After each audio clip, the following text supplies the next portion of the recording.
Now, in this video, let's see how to, given a linear function, how do we compute the matrix representation of that linear function with respect to the basis that we choose for the domain and codomain. Now, this is a mouthful of things, so let's go one step at a time to see what is the idea.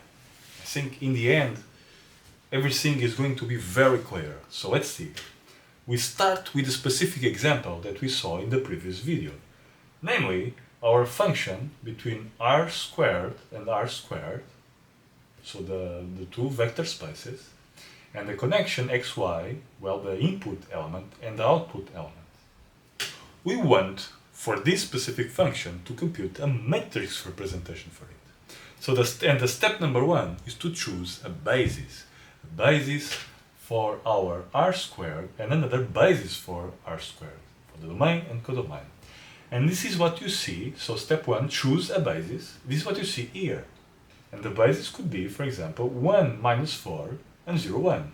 With these two, well, I can express any element of r squared. It's a linear combination. Well, in a similar way, for the codomain, I also chose this basis. 1, 0, 1, 1, 1, which I called W1, W2. This is V1 and V2. The nicknames for the basis vectors are those letters. Now, if I chose this basis for domain and codomain, well, the immediate consequence, is it is what I just said. You can express elements of domain and codomain as a linear combination of V1 and V2, and you can express elements of the vector space, the codomain, as some combination of W1 and W2. And this is what you see here. So, this is a combination of vectors. Let's see, let's zoom in into what I wrote here. So, a linear combination of V1 and V2 is, for example, to write V as equal to, I want x1 times V1 plus x2 times V2. x1 and x2 tells me how much I want from V1 and from V2. Everything is fine. But another notation to write this linear combination is what you see here. So I construct this row vector whose entries are the basis elements that I chose, V1 and V2 here. And I introduce now this column vector. Let's put it in red. This column vector, which I'm going to call big X. This is the big X, the column vector, whose entries are the coefficients of the linear combination. Here the entries are numbers, real numbers. For all, it is this coefficient, this and that, real numbers. But V1 and V2 are not real numbers. V1 and V2 are elements of the domain, order pairs. So you have here a row vector whose entries are order pairs, called V1, V2 for simplicity. This is a very special row vector. It's going to show up many times. So let's call it not a vector, but the hypervector. Let's call it the hypervector. So this is the hypervector. Hypervector. To distinguish it from just the traditional vectors that we have been speaking so far. So this is the hypervector. Let's additionally give it the name B tilde. So hypervector B tilde times a column vector, one part, hypervector times a column vector, constitutes a linear combination. That's it. I want to draw your attention to the fact that this is just notation. From here to here is just notation. But this is notation that is going to prove itself very useful later, because it makes some, because it shows the calculations much simpler. Okay? Well, this is what you can do. If I have a basis for the domain, I can write the elements of the domain, the vectors, the order pairs, as B times the appropriate column vector. B is fixed. I just fixed it here. But now, depending on the x, well, I have different order pairs. By the way, if I have, for example, let's assume that I choose, for example, let's assume that I choose V. V is an order pair, right? Let's choose a V whose entries are alpha and beta. Some numbers alpha and beta. Could be 1, 3, for example. How do I compute the column vector x? Well, it is what you see here. Alpha, beta are fixed. This is the first column, the second column of the matrix, and you have x1 and x2. So I'm asking essentially, what is x1 and x2? Well, x1 multiplies the first column, x2 multiplies the second column, and I want to combine those to construct the alpha beta. So if I solve this problem, which by the way looks like b is equal to ax, we already seen this before. It is just you just use the elimination method. You can go from given alpha beta compute x1 and x2, meaning you can compute the column vector big X. This is what you do in practice. If you are given V, you want to compute that. Very important idea. This is conceptual. A very special way of expressing, of writing a linear combination. This is how you compute things in practice. If you are given alpha and beta, just use the elimination method. Well, it's analogous what happens in the codomain. I have a basis. I decided a basis. 1, 0, 1, 1. The nicknames for the basis, W1, W2, fine.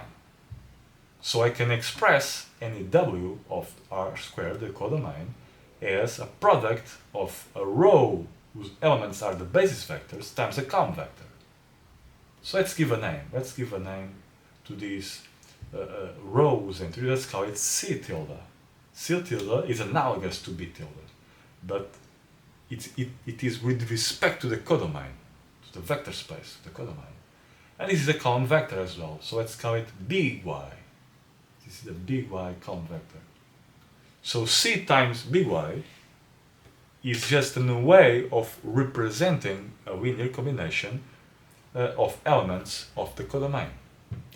If I'm given some specific W, if I'm giving an order pair W, whose entries are mu and nu, how do I compute big Y? Well, it's again a problem of the type AX is equal to B. This is fixed, this is fixed, this is W1, W2, but seen as columns this time. These are order pairs, these are columns. It's just easier to see that during the calculation. It's just for the calculation purposes to write it like this.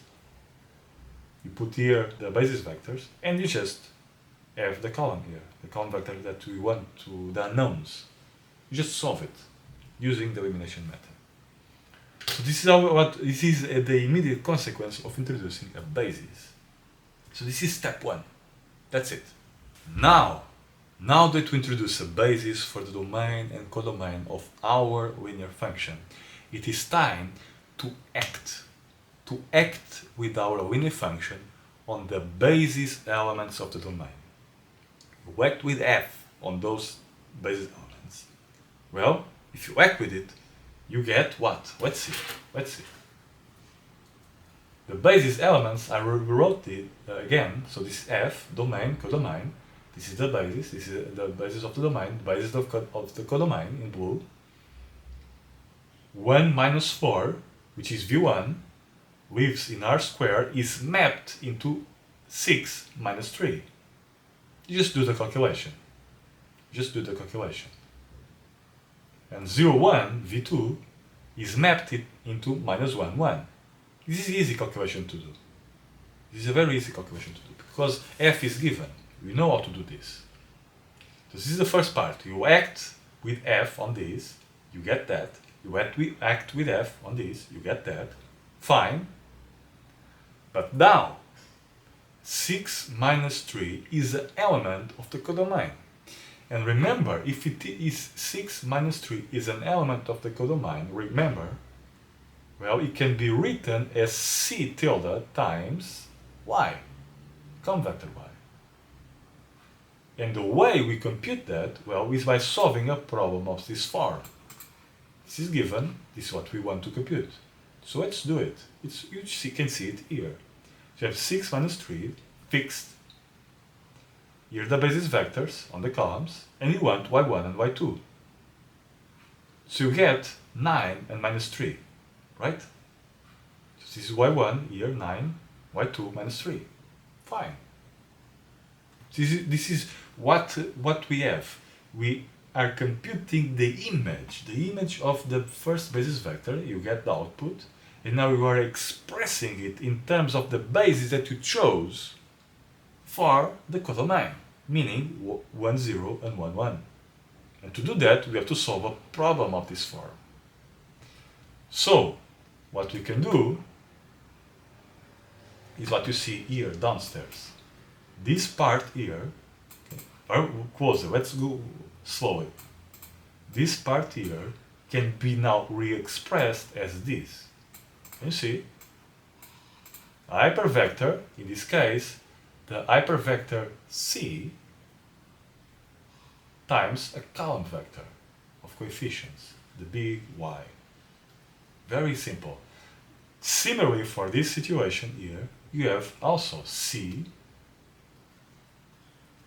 times another big vector, big Y, here. That's it. You just act with f on the basis vector and express the outputs in terms of the basis of the codomain. Done. Now, what we are going to do now is to re-express what we have here in a very, very convenient manner. Let's see. Let's see. Here, what you see is another hypervector because its entries are order pairs, fv1, fv2. What you find here, you put here and here. That's it. A way to compress this notation is to write this, well, but this in turn can be abbreviated by f of b, the hypervector whose entries are the basis vectors of the domain. Remember, here, those. Can you see? Hypervector b, here, v1 and v2, the entries. So f of b does not live in R squared. This is not a calculation. This is not an element of this. Not true. This is not an element of that. What you see here is understood as an abbreviation for this. And this is hypervector, whose entries are the fv1 and fv2. That's it. Well, but what is fv1? fv1 is written here, is c times y. This is what you see here. This column times c is this entry. The second entry must be this times the second column. You must remember how do we multiply vectors and matrices. If you remember that, well, it's clear. It's clear that this times that is this, and this times this is the second entry of the hypervector. So it's just one shot. This is equal to that. We summarize all the information that we find here on two rows, on two separate things. Additionally, what we find, notice what we find. What we find is that C times this square of number, but this square of number has a meaning. It is the matrix. This is A. Let's call it A. Can you see that difference? Very important idea here. Because I hope you realize the ideas are simple, but you are changing notation. You are giving a new notation. And the new notation occurs by the introduction of these hypervectors and column vectors, which makes things easier. So f of b tilde is c tilde times a. This is the summary. F b tilde is c tilde times a. We know now how f acts on the hypervector whose entries are the basis elements of the domain. We know that. We know specifically, let's write it, that f of the hypervector B is C times the matrix A. This is the conclusion from the previous lecture. This time on step number 3 of let's try to map a generic vector of the domain. So far we only mapped the basis vectors, but if you know how f acts on the basis vectors, meaning you know these, you know how f acts on any element of the domain. And this is what we want to do in step number 3, to map a generic vector of the domain. So what you find here is again what we saw previously. F maps R squared order pairs into order pairs. This is the basis that we chose for the domain and codomain.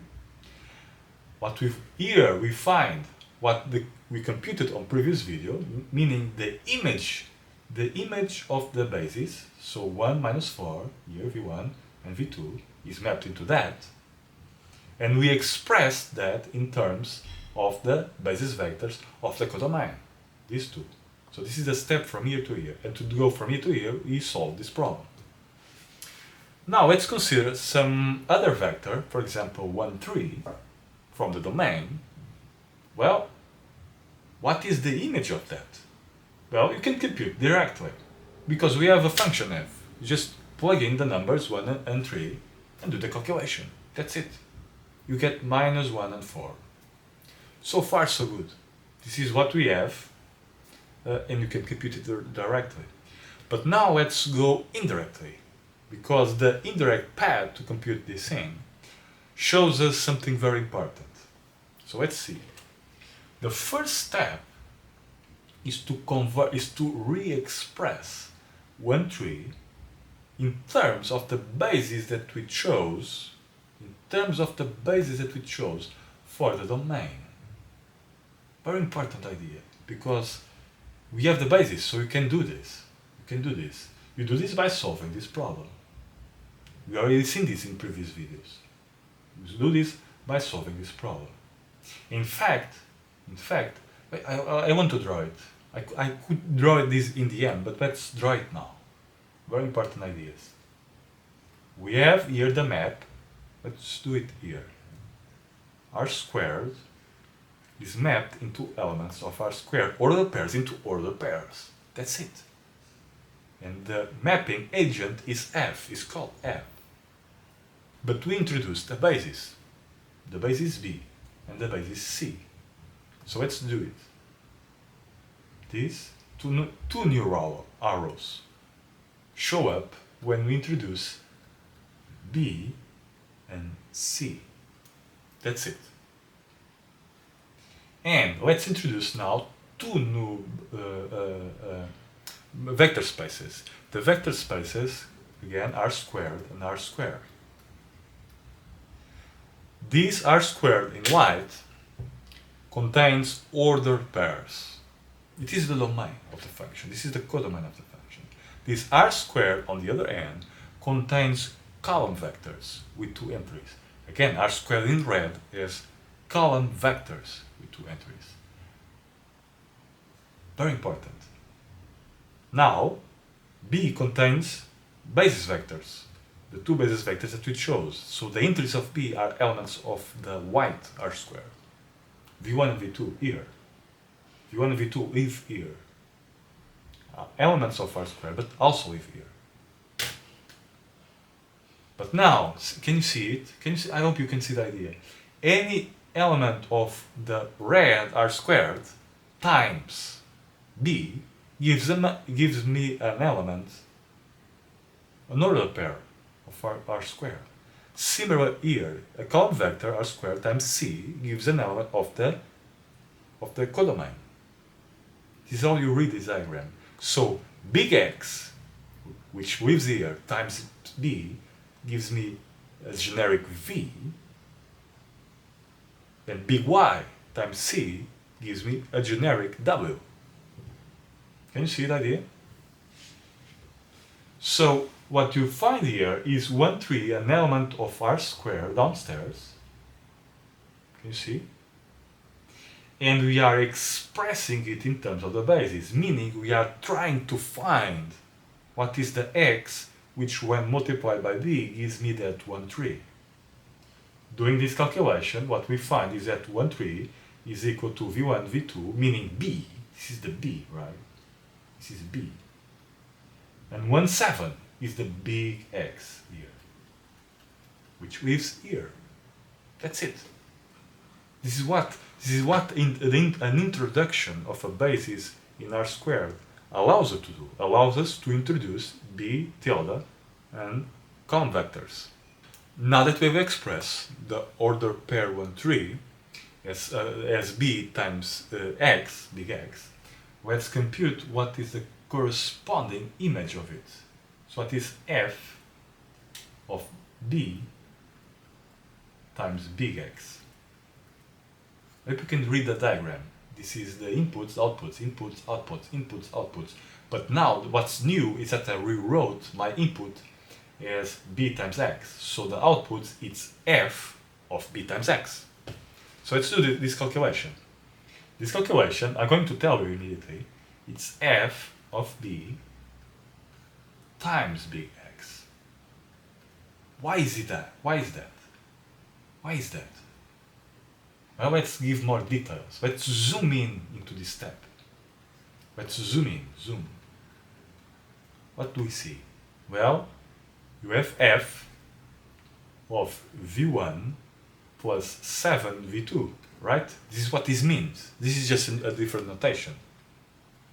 Well, but this is f v1 plus 7f v2. Why is that? Well, because f is linear. But in turn, this is the same thing as f v1 f v2 times 1, 7, right? But f v1 f v2 is an hypervector, is that, right? What you see here is this. What you see there is that. You see? But now, we know what is f b tilde. We have it before. We have seen it. It's here. F b tilde is c times a. So let's write it like that. So it's c tilde times a times big X. Very important calculation. Very important calculation. What is A, by the way? What is A? It's our matrix, it's here. Remember, it's that. Our A is this. What is X, by the way? X is here, 1, 7. It's 1, 7. What's C? Well, C is W1, W2. Can you see? I expressed my input as b times x, and the image now is this calculation. A matrix times a column vector times c tilde. Let's look at the diagram. Let's look at the diagram. So we have an input, the 1, 3, we convert it to a column vector, so to go from here to here, we solve this problem. So we get x, x lives here, so we have x, then you multiply that by a, but if you multiply that by a, it gives you y, right? Can you see? It gives you the y, the output, the element here. Can you see? Let's see, let's write it. So this is the arrow, and you have here a matrix A. Let's call it A. So go from here, x, a times x gives you the output, and then multiply that by c. This is what you find here. So this small formula that you find c tilde ax is just describing this path from here to here, from here to here, and here to here. So you can either go directly from r squared to r squared, like we did here, just use the formula, or if you introduce two bases for the domain and codomain, you can go indirectly from here to here, multiply by a, then multiply by c. So from here to here, you solve the problem of the form ax is equal to b to get our x, big X, multiply the result by a, multiply the result by c, and you get the output again. This is the meaning. The meaning of a. The meaning of a is essentially like f. A is like f, except that it's acting on the representation of x, of v with respect to b, meaning x, and gives you a y, a big Y, which is a vector whose entries, com vector, whose entries must be understood with respect to c. So if the entries of that y are understood with respect to that, if you multiply it by c, well, you get the output, the final output.